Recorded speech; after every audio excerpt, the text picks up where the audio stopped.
তুফান আসছে, তুফান আসবে, তুফান আসবে। দেখুন, আবহাওয়া কিন্তু খুব একটা ভালো নয় এখন। পানি হচ্ছে, পানি হবে মনে হচ্ছে। টিপটাপ করে পানি পড়ছে আর তুফান মনে হচ্ছে আসছে। এই যে একটা আবহাওয়া, একটা আভাস যে তুফান আসছে, এটা কিন্তু একটা আভাস দিয়েই দিল শাকিব খান যে তুফান আসছে।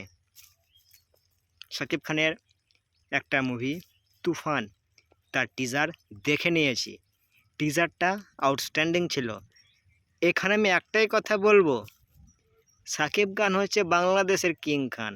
সেই মানুষটাকে নিয়ে কোনো কথা হবে না। সে কিন্তু দেখিয়ে দিয়েছে যে শাকিব খান কী জিনিস। একেবারে আলাদা রকমের একটা জিনিস শাকিব খান, ভালো একটা হিরো।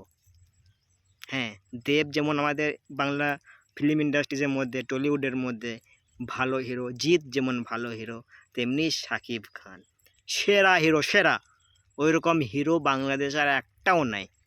হ্যাঁ, আগে একটাই ছিল, এক পিস, সেটা হলো মান্না দে।